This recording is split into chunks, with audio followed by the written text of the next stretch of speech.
Comment savoir connaître les mots de vocabulaire en anglais dans le domaine de la littérature?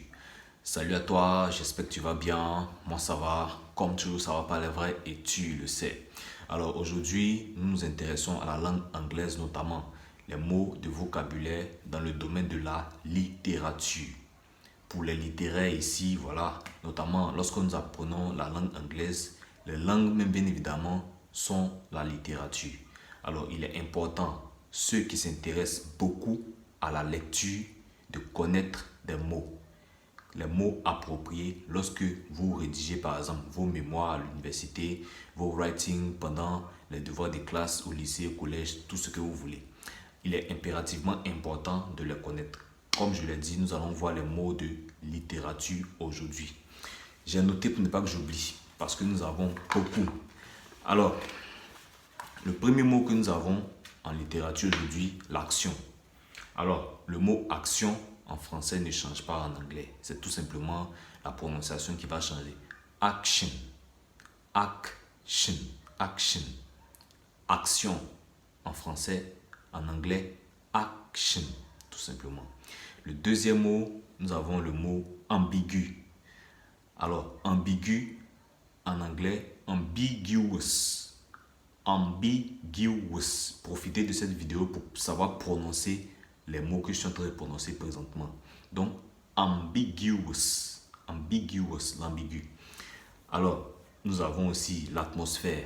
L'atmosphère, l'atmosphère, c'est, en anglais, c'est the mood.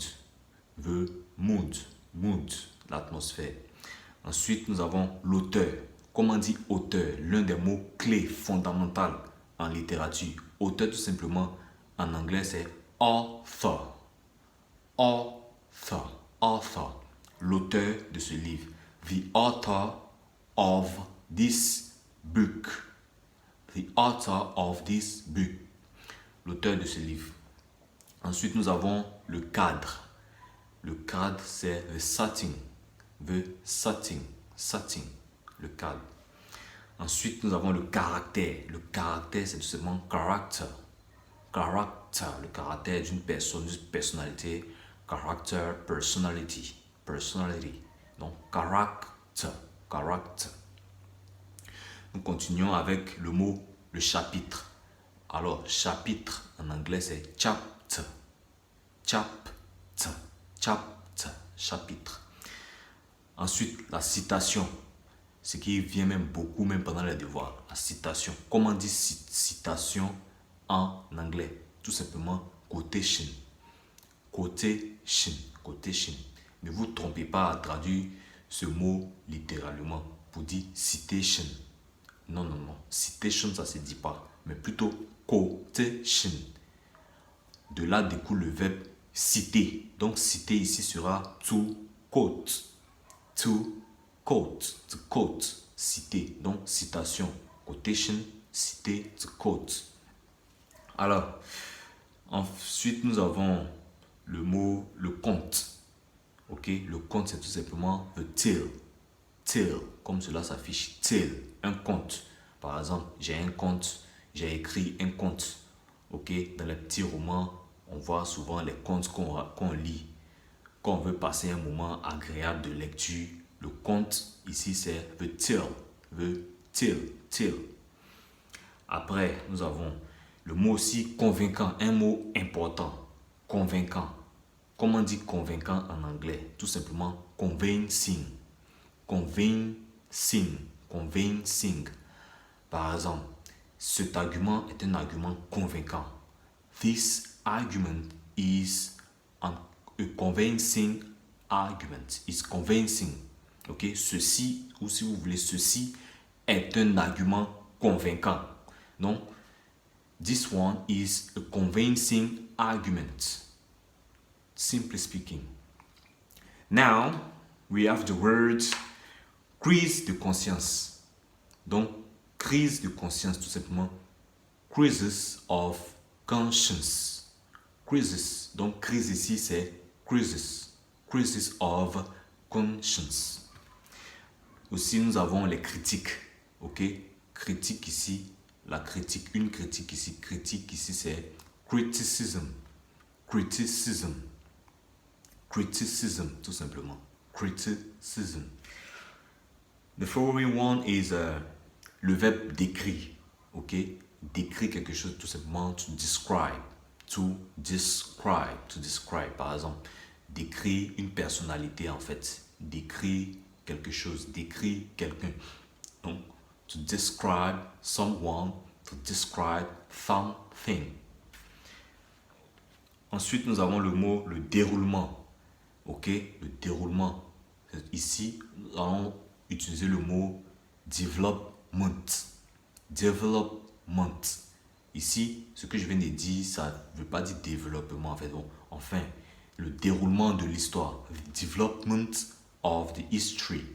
Tout simplement. Development. Alors, nous avons aussi le mot le dilemme. Dilemme, comment on dit dilemme en anglais? Dilemma. Dilemma, dilemma, dilemma. Et l'écrivain aussi, vous voyez qu'on est dans le contexte de la littérature. Donc pour les traducteurs, faites attention. Sachez prononcer les mots. Sachez comment utiliser les mots dans vos traductions écrites. C'est très important. Donc l'écrivain ici, the writer. The writer. Ceci même, on voit ce genre de mots à la fin des films qu'on regarde à la télé. On met les films en anglais. Writer, on met le nom, par exemple, Mike Jordan, un truc du genre. Bref, et j'en passe. Et, comme on dit, on veut exprimer une émotion émouvante. Voilà, c'est émouvant. Hein? Ah ouais, j'ai regardé le film, c'était vraiment émouvant. Donc, émouvant, émouvant, moving.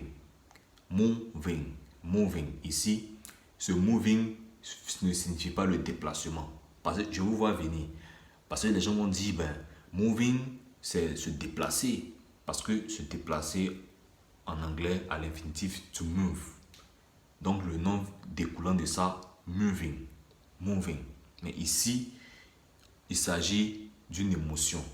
Donc quand on parle d'une émotion ici, il s'agit de ça, quelque chose d'émouvant, a moving thing. Ok, moving. Alors, nous allons maintenant voir le dernier mot, par exemple, le mot l'extrait. Ok, l'extrait. Extrait, extract. Extract. Extract. To extract. Extrait quelque chose, to extract. Voilà. Il y a tellement à dire sur ce genre de mots. Voilà, dans une autre vidéo, je vais vous donner d'autres éléments, d'autres mots que j'ai pu, de par mes recherches, trouver. Je vais vous balancer ces mots. Il y a tellement beaucoup, on ne peut pas tout citer ici. Donc voilà. J'espère vraiment que ces mots vous seront utiles. I really hope that these words are gonna be for you useful and thanks a lot. Alors, merci à vous d'avoir suivi la vidéo jusqu'à la fin. On se dit à très vite pour une nouvelle vidéo. Ciao!